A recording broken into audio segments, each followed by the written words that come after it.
السلام عليكم ورحمة الله وبركاته.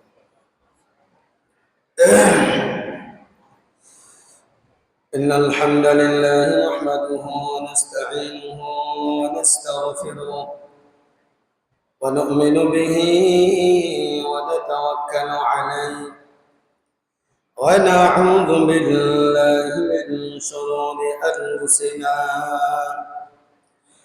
ومن سيئات أعمالنا. من يهد الله فلا مضل له ومن يضلل فلا هادي له.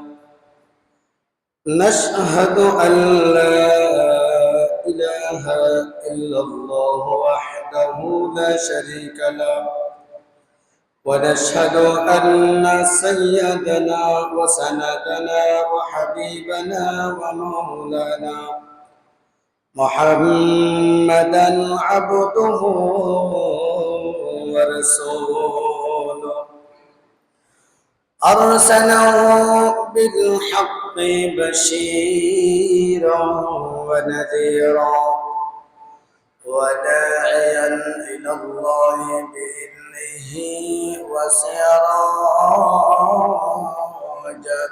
منيرا.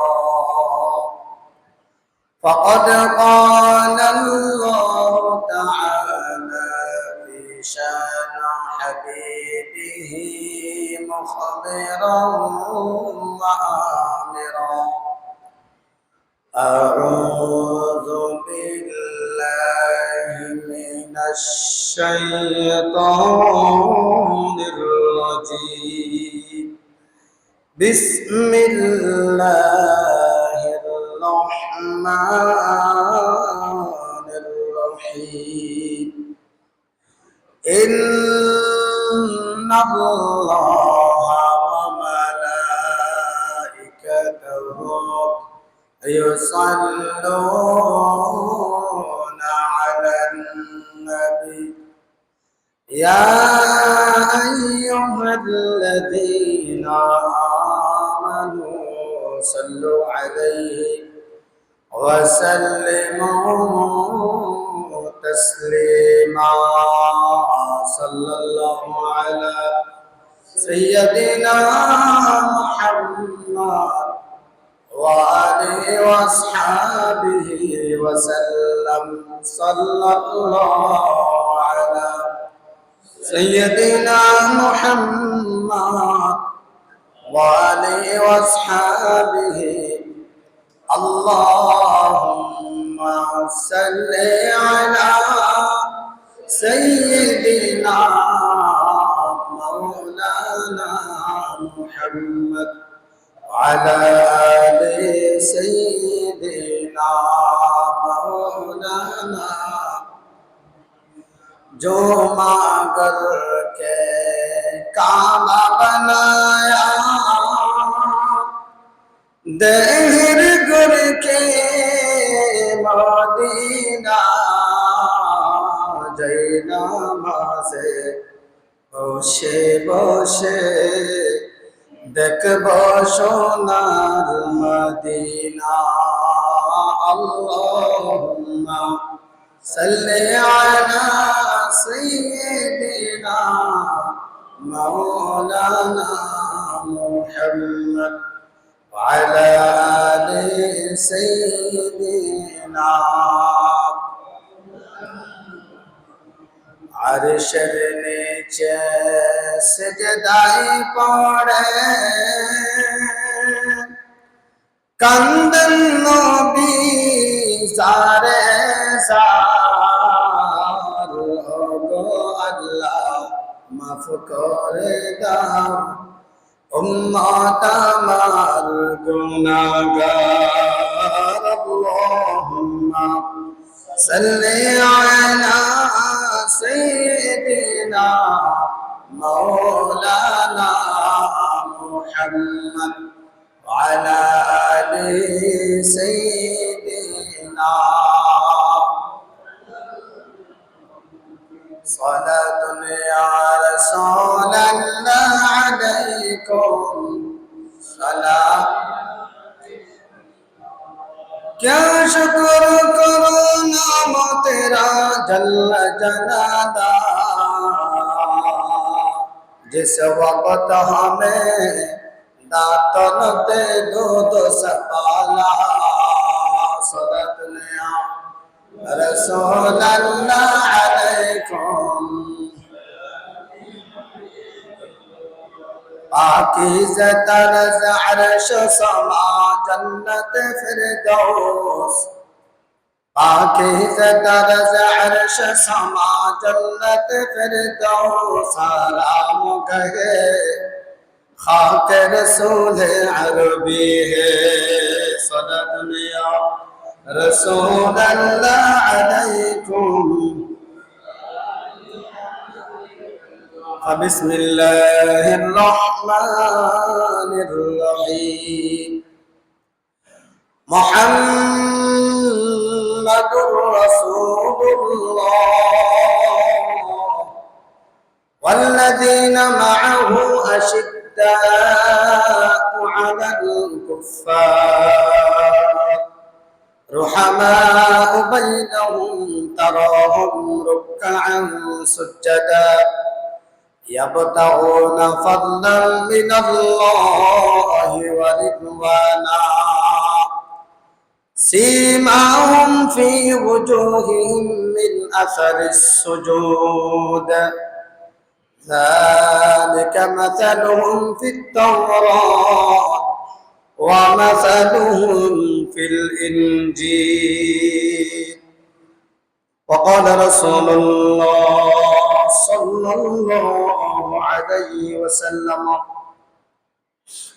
من أحب لله وبغض لله أعطى لله ومنع لله فقد استكمل الإيمان أو كما قال عليه الصلاة والسلام صدق الله العظيم وصدق رسوله النبي الحبيب الكريم ونحن على ذلك لمن الشاهدين والذاكرين والحمد لله رب العالمين উপস্থিত শ্রদ্ধাভাজন মুসল্লিন কিরাম ব্রাদার ইসলাম মুরব্বিন ইজাম পর্দার আড়ালের মা ও বোনেরা রব্বুল আলামিনের দরবারে লক্ষ কোটি শুকর ও সুজুদ যে মুনিব আমাদেরকে দুনিয়ার সমস্ত কাজ থেকে বিরত রেখে সমস্ত বাধাকে উপেক্ষা করে মৌলে করিম পৃথিবীর সর্বশ্রেষ্ঠতম দামি জায়গা আর বাইতুল্লাহ আল্লাহ পাক সকলের আগে আসার বসার কোরআনের আলোচনা বলার শোনার তৌফিক দিয়েছেন।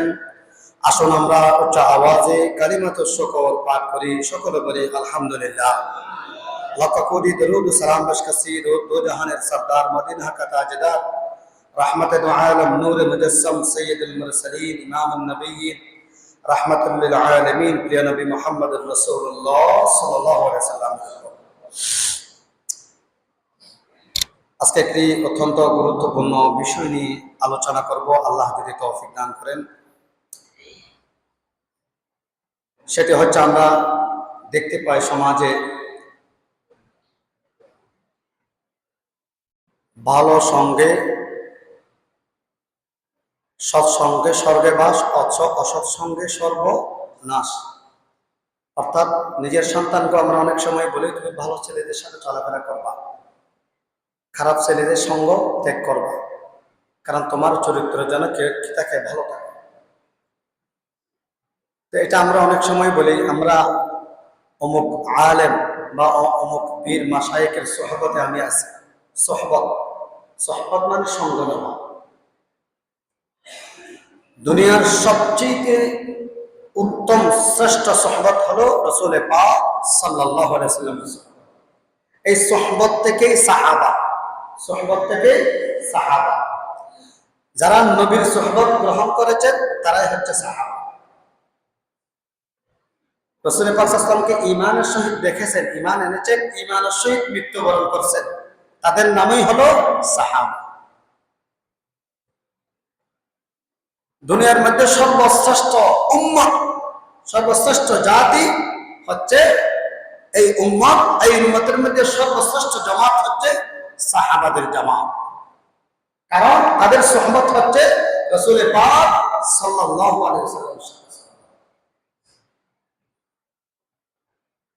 আজকে আমি আলোচনা করব আল্লাহ পাক রব্বুল আলামিন যে ওহী নাযিল করেছেন, রাসূল পাক সাল্লাল্লাহু আলাইহি ওয়াসাল্লামের উপর কোরআন দিয়েছেন, শরীয়ত দিয়েছেন, রাসূল পাক সাল্লাল্লাহু আলাইহি ওয়াসাল্লামের কাছ থেকে যারা ঈমান গ্রহণ করেছে, ঈমান নামক দৌলত যারা গ্রহণ করেছে, ঈমান এনেছে, মুসলমান হয়েছে, এই সাহাবাদের মাকাম সম্মান কোথায়?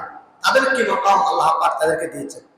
রাসূল পাক সাল্লাল্লাহু আলাইহি ওয়াসাল্লামের সুহবত থেকে আল্লাহ পাক রব্বুল আলামিনের পক্ষ থেকে তারা কি মাকাম পেয়েছেন, কি সম্মানের স্থান তারা পেয়েছেন? আমাদের কি অনুকরণীয়, অনুসরণীয় মাকামে সাহাবা। তাহলে সাহাবী বলা হয় যারা রাসূল পাক সাল্লাল্লাহু আলাইহি ওয়াসাল্লামের সুহবত গ্রহণ করেছেন, নবীজিকে ঈমানের সহিত দেখেছেন, ঈমানের উপর মৃত্যুবরণ করেছেন, তারাই হলো সাহাবা। আর আহলুস সুন্নাহ ওয়াল জামাআত এই লাইন, এই শব্দটার সাথে আমরা কম বেশি সবাই পরিচিত। এই যে আহলুস সুন্নাহ ওয়াল জামাআত যে শব্দটা আছে, আহলুস সুন্নাহ অর্থ হলো সুন্নাত ওয়ালা, আর জামাআত অর্থ হলো কোন জামাআত? এখানে এটা হচ্ছে সাহাবাদের জামাত, অর্থাৎ সুন্নাত ওয়ালা সাহাবাদের জামাত, এরা হচ্ছে আহলুস সুন্নাহ ওয়াল জামাআত। এদেরকে ইন্ডিকেট করে বলা হয়। নবীর সুন্নাত পুঙ্খানুপুঙ্খানু যারা জীবন বাজি রেখে সর্ব অবস্থায় পালন করা হয়েছে, পালন করার জন্য নবীর তরিকায় জীবন যাপন করেছেন, এরাই হচ্ছে আহলুস সুন্নাহ ওয়াল জামাআত। এদেরকে যারা অনুকরণ করবে এরা আহলুস সুন্নাহ ওয়াল জামাআত। সাহাবারা কেমন ছিলেন? as-sahabatu kulluhum udulun, সাহাবায়ে কেরাম ছিলেন নেই বরায়ত, ইনসাফের মাপকাঠি, ঈমানের মাপকাঠি, আদর্শের মডেল। কারণ তারা রাসূল পাক সাল্লাল্লাহু আলাইহি ওয়াসাল্লামের সঙ্গে সুহবত নিয়েছেন, রাসূল পাক সাল্লাল্লাহু আলাইহি ওয়াসাল্লামের থেকে তারা ঈমান গ্রহণ করেছেন, কালিমা পাঠ করেছেন, নবীকে অনুসরণ করেছেন।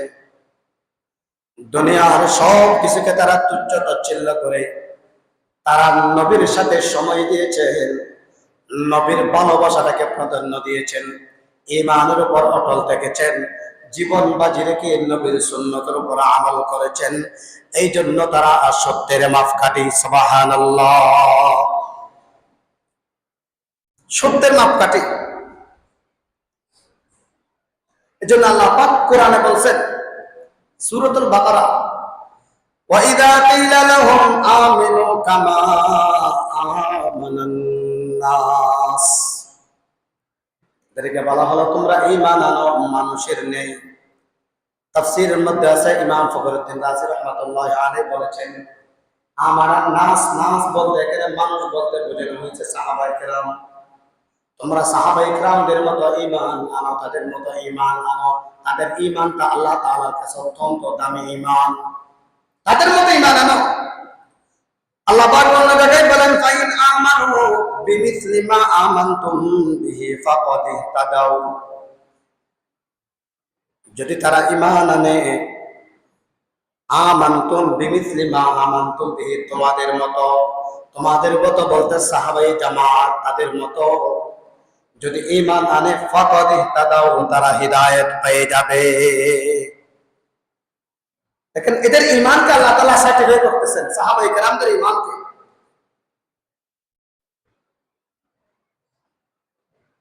কারণ হলো নিজের সুখ শান্তির চাইতে তারা ঈমানকে প্রাধান্য দিয়েছেন, নবীর সুন্নাতকে তারা প্রাধান্য দিয়েছেন। নিজের সুখ শান্তির চিন্তা করে নাই, পরিবারের চিন্তা করে নাই, মাল দৌলতের চিন্তা করে নাই, দুনিয়ার চিন্তা করে নাই। রাসূল পাক সাল্লাল্লাহু আলাইহি ওয়াসাল্লাম যখন কোন নসিহত করতেন, উপদেশ দিতেন, তারা সঙ্গে সঙ্গে পাগল করা হইয়া প্রতিযোগিতা শুরু করতেন আমল করার জন্য। এটাই হলো সাহাবায়ে জামাত, জামাতে সাহাবা। কোরআনে রব্বুল আলামিন বলেন, উলাইকাল্লাযীনা ইমতাহানাল্লাহু কুলুবাহুম লিত্তাকওয়া, তারা এমন ইমানদার ছিলেন, আল্লাহ পাক রব্বুল আলামিন তাদের কাছে তাকওয়ার পরীক্ষা নিয়েছেন, তাকওয়ার পরীক্ষা। ইমতাহানাল্লাহু কুলুবাহুম লিত্তাকওয়া, ঈমানের পরীক্ষায় সাহাবায়ে কেরাম এমন ভাবে পরীক্ষায় উত্তীর্ণ হয়েছেন, আল্লাহ পাক রব্বুল আলামিন বলেন লাহুম মাগফিরাহ, তাদেরকে আল্লাহ পাক ক্ষমা করে দিয়েছেন, ওয়া আজরুন আযীম, আল্লাহ পাক রব্বুল আলামিন তাদের জন্য মহা প্রতিদান রেখেছেন। সুবহানাল্লাহ। এমন সাহাবায়ে জামাতের সৎ পথের প্রতীক ছিলেন, পূর্ণাঙ্গ নবীজিকে তারা অনুসরণ করেছেন, পূর্ণাঙ্গ সুন্নতের পাবন্দী ছিলেন, ইহতিমামের সাথে গুরুত্ব সহকারে নবীর সুন্নতগুলো তারা পালন করতেন। মহাব্বত, ইহতিমাম এগুলো নবীর সুন্নতগুলো তারা পালন করতেন। এই জন্য আল্লাহ পাক রব্বুল আলামিন বলেন মুহাম্মাদুর রাসূলুল্লাহ, মুহাম্মদ সাল্লাল্লাহু আলাইহি ওয়াসাল্লাম আল্লাহ তাআলার রাসূল, ওয়াল্লাযীনা মাআহু আশিদ্দাউ আলাল কুফফার। আল্লাহু আকবার। উনার সঙ্গী নবীজির সঙ্গী হলেন সাহাবা। সাহাবারা হলেন কাফের মুশরিকদের মোকাবেলায় তারা কঠোর। অর্থাৎ যুদ্ধের ময়দানে হক বাতিলের যখন যুদ্ধ হয়, নবীজি যখন যুদ্ধের জন্য আহ্বান করে সাহাবায়ে কেরামদেরকে, তারা বাতিলদের মোকাবেলায় যুদ্ধের ময়দানে অত্যন্ত কঠোর। রহমা বাইনাহুম, কাফেরদের মোকাবেলায় তারা কঠোর, কিন্তু মুসলমান পরস্পরে অত্যন্ত দয়ালু। সুবহানাল্লাহ। একে অপরের প্রতি অত্যন্ত দয়ালু। রহমা বাইনাহুম। আল্লাহ পাক রব্বুল আলামিন এই সাহাবায়ে কেরামদের আরো বর্ণনা করেন, তারাহুম রুকআন সুজদা, তারাহুম রুকআন সুজদা ইয়াবতাগুনা ফাদলান মিনাল্লাহি ওয়া রিদওয়ানা। আল্লাহ তাআলার সন্তুষ্টির উদ্দেশ্যে, আল্লাহ তাআলার অনুগ্রহে, আল্লাহ তাআলার সন্তুষ্টির উদ্দেশ্যে তোমরা তাদেরকে দেখতে পাইবা, তাদেরকে রুকু অবস্থায়, সিজদা অবস্থায়, অর্থাৎ সর্ব অবস্থায় তারা আল্লাহ তাআলার গোলামি করে। সুবহানাল্লাহ। দুনিয়ার কারো গোলামি করে না। তারাহুম রুকআন সুজদা ইয়াবতাগুনা ফাদলান মিনাল্লাহি ওয়া রিদওয়ানা। সীমাহুম ফি ওজুহিহিম মিন আথারিস সুজুদ, তাদের চেহারার মধ্যে তুমি দেখতে পাইবা সিজদার চিহ্ন, সিজদার চিহ্ন। রাসূল পাক সাল্লাল্লাহু আলাইহি ওয়াসাল্লাম বলেন মান কাসারা সালাতুহু হাসুনা ওয়াজহুহু বিন-নাহার, মান কাসারা সালাতুহু বিল-লাইল হাসুনা ওয়াজহুহু বিন-নাহার। যে ব্যক্তির জীবনে নামাজের মতো আমল বেশি, ওই ব্যক্তির চেহারার মধ্যে সৌন্দর্য বেশি। সুবহানাল্লাহ। তার চেহারা সবচেয়ে বেশি সুন্দর। এই জন্য সাহাবাদের একটা অত্যন্ত বড় ভালো গুণ ছিল, রাসূল পাক সাল্লাল্লাহু আলাইহি ওয়াসাল্লামের এমন ভাবে তারা অনুসরণ করত। আল্লাহ বলেন তুমি তাদেরকে দেখতে পাইবা সিজদা অবস্থায়, রুকু অবস্থায়। দুনিয়া মে ক্যা মজা হ্যায় মসজিদ মে যাকর দেখ লো, মসজিদ মে ক্যা মজা হ্যায় নমাজ মে যাকর देख लो, नमाज में क्या मजा है रुकू व सुजूद में जाकर देख लो। এগুলোই হচ্ছে তাদের আমার কাছে সবচেয়ে বেশি মজাদার ছিল এই নামাজ। उल्फत में बराबर है वफा हो के जफा हो, हर चीजों में लज्जत है अगर दिल में मजा हो। আল্লাহ বলেন ওদের একটা বৈশিষ্ট্য হলো তোমরা তাদেরকে রুকু অবস্থায় পাইবা, সিজদা অবস্থায় পাইবা। সীমাহুম ফি ওজুহিহিম মিন আসারিস সুজুদ, সিজদা চিহ্ন দেখবা তাদের কপালে। এই চিহ্ন দ্বারা আমরা অনেকেই মনে করব এই কপালের মধ্যে, অনেক মানুষের কপালের মধ্যে সিজদা চিহ্ন দেখা যায়। এই চিহ্নের কথা কিন্তু এখানে বলা হয়নি। এখানে সিজদার মধ্যে চিহ্নের কথা বলা হয়েছে, তাফসীরের মধ্যে মুফাসসিরিন কেরাম ভেঙে দিয়েছেন। কারণ অনেক মানুষ আছে তার জীবদ্দশায় নামাজ ইহতিমামের সাথে গুরুত্ব সহকারে নামাজ সবসময় আদায় করে, কিন্তু কপালের মধ্যে কোনো দাগ হয় নাই, এরকম মুসল্লিও আছে। আর কিছু মুসল্লি সব হদিন নামাজ পড়ছে আর হদিনে দাগ পড়ে গেছে, এমন মুসল্লিও আছে। এই চিহ্ন কোন চিহ্নের কথা বলা হয়েছে?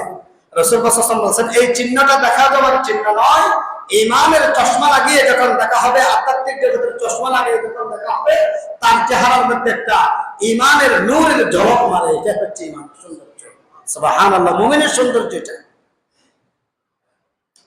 এই কথাটা বলেছেন, এই কথাটা থেকে ইঙ্গিত করে বলছেন, মান কাসারা সালাতুহু বিল-লাইল হাসুনা ওয়াজহুহু বিন-নাহার। যে ব্যক্তির জীবনে রাতের বেলার নামাজ বেশি, পাঁচ ওয়াক্ত নামাজের সাথে সাথে তাহাজ্জুদ নামাজের মতো আমল, দামি আমল সে শুরু করেছে, পরে তার চেহারা দিনের বেলায় জ্বলজ্বল করবে। সুবহানাল্লাহ। সীমাহুম ফি ওজুহিহিম মিন আসারিস সুজুদ।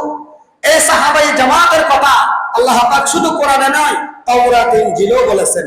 নবীর দিন উম্মতগুলা সকল নবীর উম্মতের চাইতেও শ্রেষ্ঠ উম্মত, শ্রেষ্ঠ জাতি, শ্রেষ্ঠ সাহাবায়ে জামাত। এই উম্মতদের কথা আল্লাহ পাক তাওরাতে, জবুর, ইনজিলে বলেছেন। যালিকা মাসালুহুম ফিত তাওরাত ওয়া মাসালুহুম ফিল ইনজিল।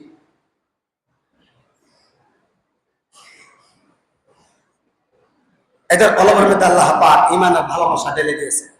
ওয়ালাকিন্নাল্লাহা হাব্বাবা ইলাইকুমুল ঈমান ওয়া যায়্যানাহু ফি কুলুবিকুম। ঈমান তাদের কাছে অত্যন্ত প্রিয়, নাকি আমলগুলো তাদের কাছে বেশি প্রিয় হলো? ওয়া কাররাহা ইলাইকুমুল কুফরা ওয়াল ফুসুকা ওয়াল ইসয়ান। পাপাচার, আল্লাহ তাআলা অবাধ্যতা, এগুলো তাদের কাছে অত্যন্ত পছন্দ নিয়েছে। যেন কোন মুমিনের কোন পাপ, কোন পাপের কাজ, আল্লাহর অবাধ্য আচরণ, রাসূলের সুন্নাতের খেলাফি জিন্দেগি, এগুলো কোন মুমিনের প্রিয় হতে পারে না। মুমিনের প্রিয় হচ্ছে ইবাদত, নবীর সুন্নাত, সুন্নাত তরিকার ইবাদত। এটা হচ্ছে তাদের কাছে প্রিয়। সাহাবায়ে কেরামদের কাছে মিনাল মুমিনিনা রিজালুন সাদাকু মা আহাদুল্লাহ আলাইহি ফামিনহুম মান কাদা নাহবাহু ওয়া মিনহুম মান ইয়ানতাযির ওয়া মা বাদদালু তাবদীলা।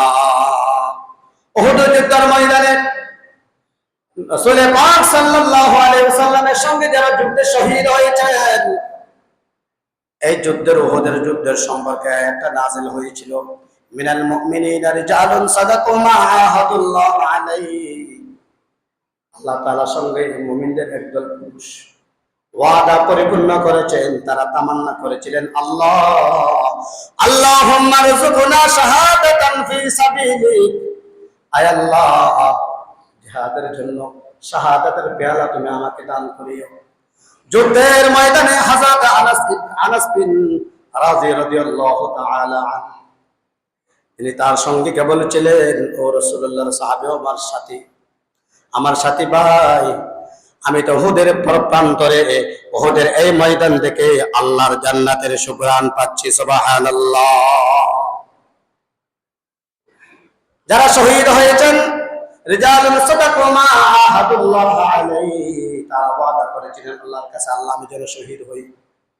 ফামিনহুম মান কাদা নাহবাহু, তাদের ওয়াদা পালন হয়েছে। ওমা মিনহুম মান ইয়ানতাযির, যারা শহীদ হয় নাই তারা অপেক্ষায় আছে, আবার কখন জিহাদের ডাক আসবে, আবার কখন নবীজি ডাকবেন জিহাদের জন্য, আমরা আল্লাহ তাআলার রাস্তায় জীবন দিয়ে দেব। কেমন পাগল ছিলেন তারা!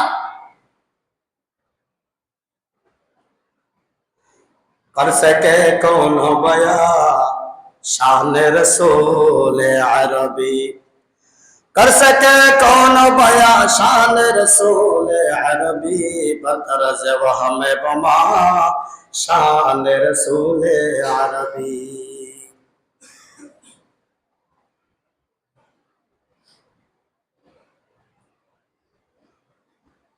अल्लज़ीना उखरिजू मिन दियारिहिम व अमवालिहिम ইয়াবতাগুনা ফাদলাম মিনাল্লাহি ওয়া রিদওয়ানা ওয়া ইয়ানসুরুনাল্লাহ ওয়া রাসূলাহু। যারা হিজরত করেছিলেন সাহাবায়ে কেরাম নবীর সঙ্গে, দেখেন তারা কেমন ত্যাগ দিয়েছে। তাদের প্রাণের সাথে সম্পর্ক বাইতুল্লাহর সাথে, সেই বাইতুল্লাহকে ত্যাগ করে নবীর সাথে সঙ্গ দিয়ে মদিনা চলে গেছে। নবী বাইতুল্লাহ থেকে দেখে দেখে বলেছেন, হে বাইতুল্লাহ, এ মক্কা, তোমার বুকের মধ্যে আমার জন্ম, তোমার সঙ্গে আমার শৈশবের কত স্মৃতি জড়িত আছে। আজকে তোমার সাথে থাকার জন্য আমার কত আশা ছিল, আজকে কাফেররা তোমার বুকে আমাকে থাকতে দিল না। নবীজির সঙ্গে সাহাবায়ে কেরাম পাড়ি দিলেন হিজরতে। তারা বাইতুল্লাহ ছেড়েছেন নবীর জন্য, ঘর ছেড়েছেন নবীর জন্য, সন্তান ছেড়েছেন নবীর জন্য, সম্পদ ছেড়েছেন নিজের জন্য, সুখ শান্তি ছেড়েছেন নবীর জন্য, দেশ ছেড়েছেন নবীর জন্য। এদের উপরেই আল্লাহ পাক রব্বুল আলামিন খুশি হয়ে বলেন, লাকাদ রাদিয়াল্লাহু আনহুম ওয়া রাদু আন। আল্লাহ পাক রব্বুল আলামিন ওই সাহাবায়ে জামাতের উপর সন্তুষ্ট হয়ে গেছেন। সুবহানাল্লাহ, খুশি হয়ে গেছেন আল্লাহ ওদের উপর। সর্ব অবস্থায় নবীর জন্য ঢাল হিসেবে তারা ছিলেন। এদের কথাই বলা হয়েছে আল্লাযীনা উখরিজু মিন দিয়ারিহিম, তাদের ঘর থেকে, ওয়া আমওয়ালিহিম, তাদের সম্পদ থেকে, ইয়াবতাগুনা ফাদলাম মিনাল্লাহি ওয়া রিদওয়ানা ওয়া ইয়ানসুরুনাল্লাহ ওয়া রাসূলাহু। উখরিজু, তাদেরকে এখান থেকে বের করে দেওয়া হয়েছে, উৎখাত করা হয়েছে। তারা এটা মেনে নিয়েছেন, নবীর সঙ্গ তারা ত্যাগ করেন নাই। এটার নাম হলো সুন্নাতুল্লাহ সাহাবায়ে জামাত। সুন্নাত ছাড়ে নাই তারা, দুনিয়ার সবকিছু ছেড়েছেন, নবীকে ছাড়ে নাই। দুনিয়ার সবকিছু ছেড়েছেন, ঈমান ছাড়ে নাই। মুহাম্মদুর রাসূলুল্লাহ ওয়াল্লাযীনা মাআহু আশিদ্দাউ আলাল কুফার, কাফেরদের বেলায় কঠোর ছিলেন। পরস্পর মুসলমান একে অপরের প্রতি তারা কি ছিলেন? ভালোবাসা ধার ছিলেন, একে অপরের প্রতি অত্যন্ত দয়ালু ছিলেন। এদেরকে আল্লাহ তাআলা বলেন, এই সাহাবাদের শানে বলেছেন, التائبون العابدون الحامدون السائحون الراكعون الساجدون الآمرون بالمعروف। التائبون এই সাহাবায়ে জামাত হলো তওবাকারী, التائبون العابدون তারা ইবাদতকারী, আর রাকিউন তারা রুকুকারী, ওয়াসাজিদুন তারা সিজদাকারী, ওয়াল আমিরুনা বিল মা'রুফ তারা সৎ কাজের আদেশ করতেন, ওয়া তানহাউনা আনিল মুনকার অসৎ কাজের নিষেধ করতেন। কত গুণে গুণান্বিত ছিল সাহাবায়ে কেরাম। এদের গুণগুলো আল্লাহ তাআলা একটা করে বর্ণনা করেছেন। রাসূল পাক সমস্ত নবী রাসূল সাহাবায়ে জামাত সত্যের দাওয়াত দিয়েছেন, সৎ কাজের আদেশ দিয়েছেন, অসৎ কাজের নিষেধ করেছেন। এই কাজটা কিন্তু অত্যন্ত কঠিন, বলতে সহজ। যেমন দেখেন, কোরআনের বিরোধী, শরীয়ত বিরোধী সমাজে যত কার্যকলাপ সংগঠিত হবে, এগুলো যদি আপনি বাধা দিতে যান, সেখানে আপনার সাথে সমস্যা হবে। এটাই তো ঈমানের দাবি। সৎ পথে চলা সহজ, অসৎ পথ থেকে মানুষদেরকে বিরত রাখা এত সহজ না। এর জন্য ক্ষমতা লাগবে।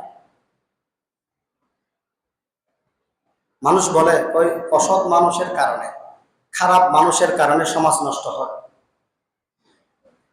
আমি বলবো না, এর চাইতে আরো বেশি মারাত্মক নষ্ট হয় সৎ মানুষ যারা আছে, ভালো মানুষ যারা আছে, তারা অন্যায় কাজের প্রতিবাদ না করার কারণে সমাজে অন্যায় কাজ আরো বেশি সংগঠিত হয়। সৎ মানুষগুলো যারা আছে, নামাজ পড়ে বন্ধ করে এগুলো আমাকে কি হয়েছে, এগুলো যার কাছ থেকে আমি কি। তো সৎ মানুষ যারা আছে, তারা যদি অন্যায় কাজের বাধা না দেয়, তাহলে অন্যায় কাজ যারা করে তারা আরো বেশি সাহস। এই কাজটা করেছেন রাসূল পাক সাল্লাল্লাহু আলাইহি ওয়াসাল্লাম। হিলফুল ফুজুল সংগঠন করেন। তখন রব্বুল আলামিনের পক্ষ থেকে ওহী নাযিল হয় নাই, কোরআন আসে নাই। একটা সুন্দর সমাজ উপহার দেওয়ার জন্য, অন্যায় দূর করার জন্য, ন্যায় ইনসাফ প্রতিষ্ঠা করার জন্য, অসহায় মানুষের পাশে দাঁড়ানোর জন্য, এতিম মানুষের পাশে দাঁড়ানোর জন্য নবীজি পাক সাল্লাল্লাহু আলাইহি ওয়াসাল্লাম একটা হিলফুল ফুজুল সংগঠন করেছেন। একটা যুবক কাফেলা নিয়ে, যুবক কাফেলা। এই জন্য প্রতিটি সমাজে এমন একটি যুবক কাফেলা থাকা দরকার, সংগঠন থাকা দরকার, যে সংগঠনের মাধ্যমে সমাজ থেকে অন্যায় দূর হবে, ন্যায় অবিচার, অন্যায় অবিচার, অশ্লীলতা, বেহায়াপনা এগুলো দূর হবে, মাদক সেবন, নেশাপান থেকে শুরু করে জোয়ার মদের আসর থেকে শুরু করে সমস্ত অন্যায় কাজের বাধা প্রদান করবে। এই সংগঠনটার কাজ ছিল হিলফুল ফুজুল সংগঠন, যেটা গঠন করেছিলেন রাসূল পাক সাল্লাল্লাহু আলাইহি ওয়াসাল্লাম। তা'মুরুনা বিল মা'রুফ ওয়া তানহাউনা আনিল মুনকার। এই বৈশিষ্ট্যটা ছিল সাহাবায়ে কেরামের। এজন্য সাহাবায়ে কেরামের সমালোচনা করা নিষেধ। এটা আমার আপনার কথা নয়। আন ইবনে আব্বাস রাদিয়াল্লাহু আনহু قال রাসূলুল্লাহ সাল্লাল্লাহু আলাইহি ওয়াসাল্লাম, রাসূল বলতেছেন, লা তাসুব্বু আসহাবা মুহাম্মদ সাল্লাল্লাহু আলাইহি ওয়াসাল্লাম, আমার সাহাবাদেরকে তোমরা কি গালিগালাজ করিও না। কেন? ফালা মাকামু আহাদিহিম সাআতান ইয়ানি মা'আন নবী সাল্লাল্লাহু আলাইহি ওয়াসাল্লাম, একটা মুহূর্ত আমি নবীর সঙ্গে সময় কাটানো এই সাহাবীগুলা খায়রু মিন আমালি আহাদিকুম 40 সানাতান, তোমাদের 40 বছরের ইবাদতের চাইতেও উত্তম। সুবহানাল্লাহ। আমি নবীর সঙ্গে তারা সহবত পেয়েছে। এদের সমালোচনা গালিগালাজ তোমরা কেউ করিও না।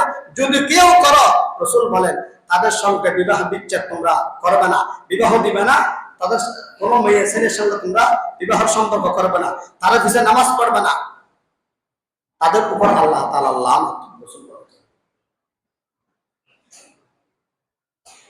قال رسول الله صلى الله عليه وسلم اصحابك النجوم, সাহাবায়ে কেরাম হলো নক্ষত্রের মতো। দুনিয়ার মানুষের কাছে যেমন আসমানে একটা কতগুলো নক্ষত্র আছে, অনেক নক্ষত্র তারকারাজি, সমস্ত উম্মতের জন্য সাহাবায়ে কেরাম হলো নক্ষত্র। ফাবিআইহিম ইকতাদাইহুম ইহতাদাইহুম, রাসূল বলেন, যারা তাদের অনুসরণ করবে তারা হিদায়াত সৎ পথ প্রাপ্ত হবে।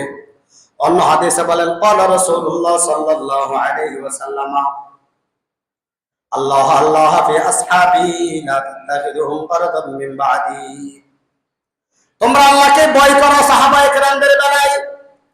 ফামান আহাব্বাহুম ফাবিহুব্বি আহাব্বাহুম, যারা তাদেরকে ভালোবাসে তারা যেন আমি নবীকে ভালোবাসে। ওয়ামান আবগাদাহুম ফাবিবুগদি আবগাদাহুম, যারা সাহাবাদের সঙ্গে দুশমনী রাখে তারা যেন আমি নবীর সঙ্গে দুশমনী রাখলো। ওয়ামান আদাহুম ফাকাদ আযাদে, যারা আমার সাহাবায়ে জামাতকে কষ্ট দেয় তারা যেন আমি নবীকে কষ্ট দেয়। ওয়ামান আযানি ফাকাদ আযাল্লাহ, যারা আমি নবীকে কষ্ট দেয় তারা যেন আল্লাহকে কষ্ট দেয়। আর যারা আল্লাহকে কষ্ট দেয় আল্লাহ তাদেরকে আযাবে গ্রেফতার করবে, সন্দেহ নাই।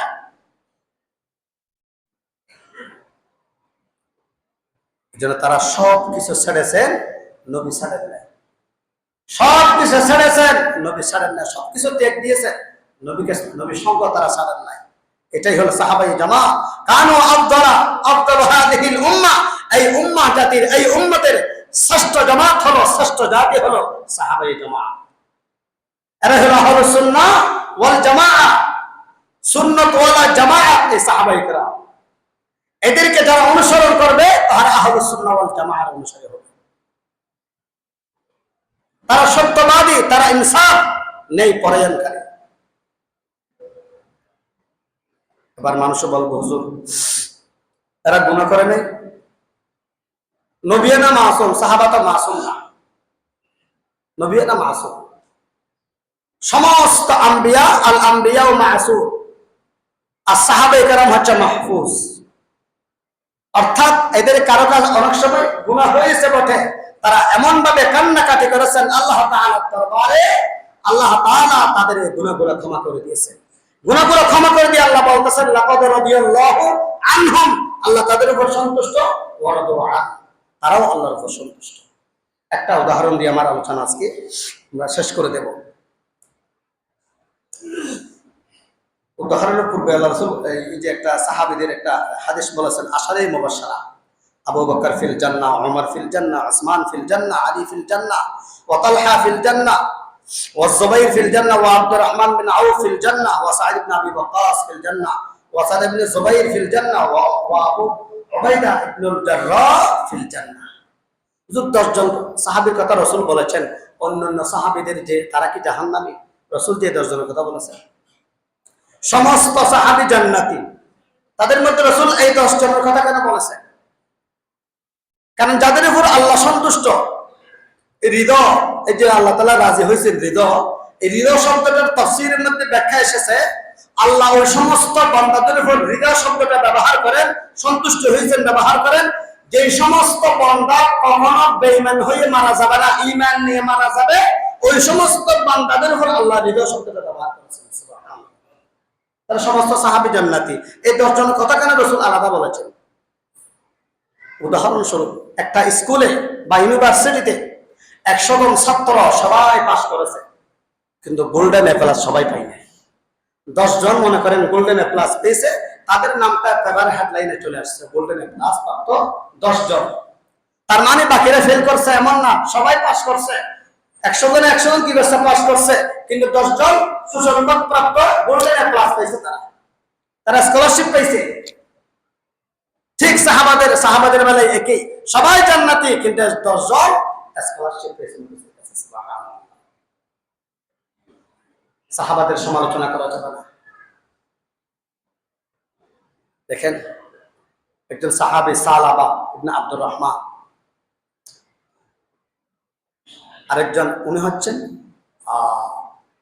মুহাজির আনসার সাহাবী সাঈদ ইবনে আব্দুর রহমান। তাদের উভয়কে ভ্রাতৃত্বের বন্ধনে আবদ্ধ করে দিয়েছে। যারা মুহাজির বলা হয় মক্কা থেকে যারা গিয়েছেন তারা, আর আনসারী বলা হয় যারা মদিনায় ছিল তারা। একে অপরের ভ্রাতৃত্বের বন্ধন রাসূল পাক সাল্লাল্লাহু আলাইহি ওয়াসাল্লাম সৃষ্টি করে দিয়েছে। যাই হোক, তারা একে অপরের প্রতি অত্যন্ত সৌহার্দ্যপূর্ণ আচরণ, ভ্রাতৃত্বের বন্ধনে আবদ্ধ হয়েছে। একদিন নবীজি বের হচ্ছিলেন, নবীজির সঙ্গে গেছেন সাঈদ ইবনে আব্দুর রহমান, সাহাবী। সাঈদ ইবনে আব্দুর রহমান হলেন আনসারী সাহাবী, মদিনার সাহাবী। এখান থেকে গেছেন হলো সালাবা রাদিয়াল্লাহু তাআলা আনহু সাহাবী, সালাবা আনসারী বাড়ির মধ্যে রেখে সাঈদ ইবনে আব্দুর রহমানকে নিয়ে গেছেন নবীজির সঙ্গে। তো বাড়ির মধ্যে সাঈদ ইবনে আব্দুর রহমানের স্ত্রী ছিল, পরিবার ছিল। একই ঘরের মধ্যে কে আছে? সালাবা আনসারী রাদিয়াল্লাহু তাআলা। নবীজির সঙ্গে চলে গেছেন সাঈদ ইবনে আব্দুর রহমান। সালাবা বাজার সাজার সব করে দিতেছে, কারণ ভ্রাতৃত্বের বন্ধনে আবদ্ধ করে দিয়েছে। একদিন হঠাৎ করে তার বেডরুমের মধ্যে উকি দিয়েছে সালাবা রাদিয়াল্লাহু তাআলা আনসারী। শুধু উকি দেয় নাই, কাছে গিয়া ওই সাঈদ ইবনে আব্দুর রহমানের স্ত্রী হাত ধরেছেন। সাঈদ ইবনে আব্দুর রহমানের স্ত্রী বলতেছেন, ও সালাবা, ও রাসূলুল্লাহর সাহাবী, তুমি কি তোমার ভাইয়ের আমানতের খেয়ানত করার জন্য ইচ্ছা পোষণ করেছো? শুধু এই কথাটা বলছে, সঙ্গে সঙ্গে সালাবার শরীর কম্পন সৃষ্টি হয়েছে, ভীতি সৃষ্টি হয়েছে। কাঁপতে কাঁপতে সে রুম থেকে বাইরে হয়ে গেছে।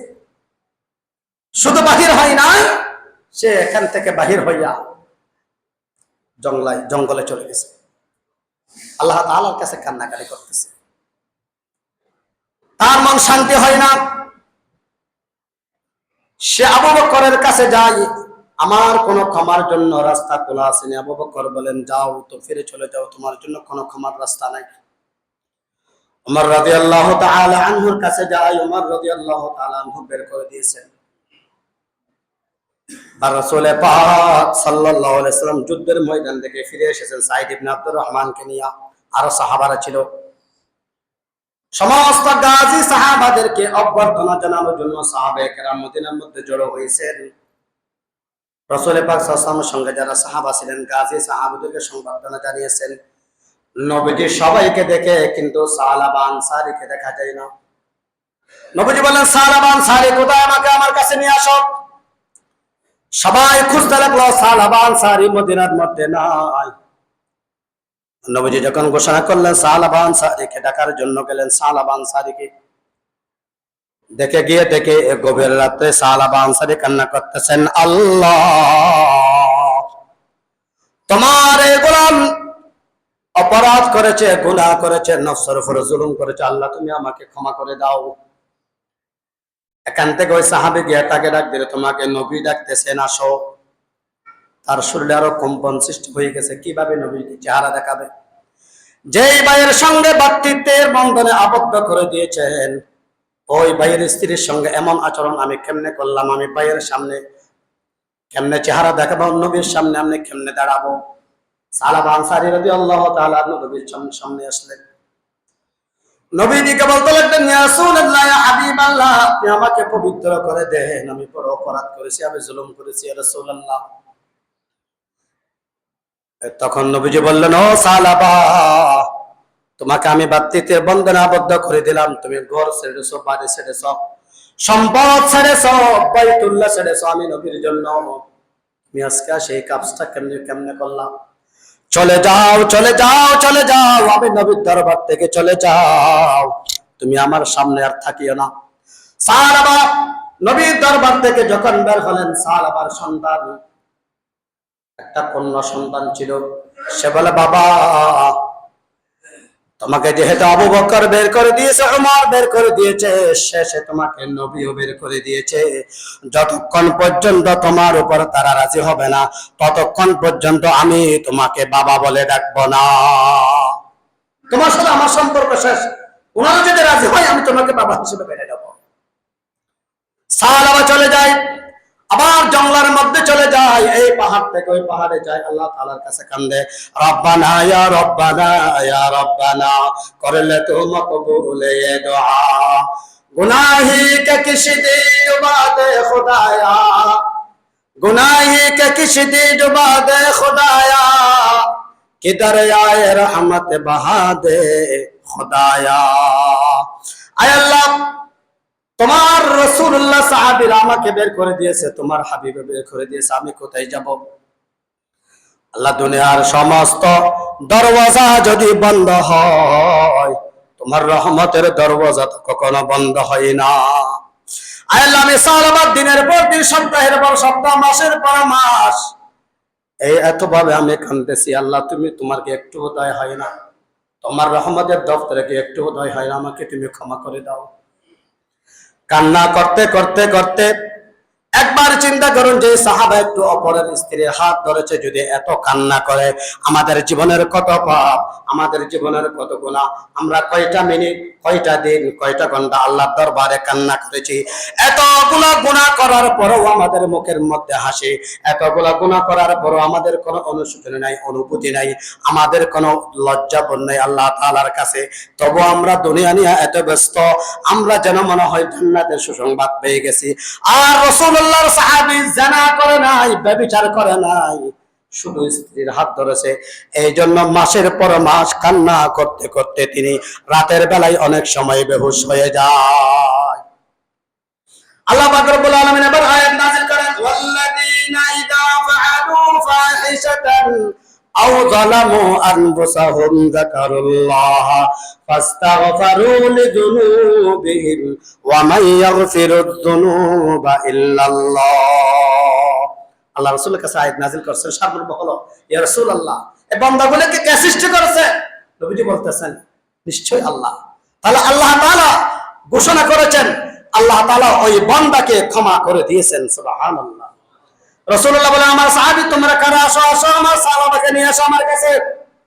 সাহাবাকে ডাকার জন্য পাহাড়ে যাই, সাহাবাকে এক পাহাড় থেকে আরেক পাহাড়ে খুঁজে পাই না। গভীর রজনী যখন ৩টা হয়, সাহাবা জমিনের মধ্যে সিজদায় পড়ে কান্নারত অবস্থায় আবু বকরকে পাই।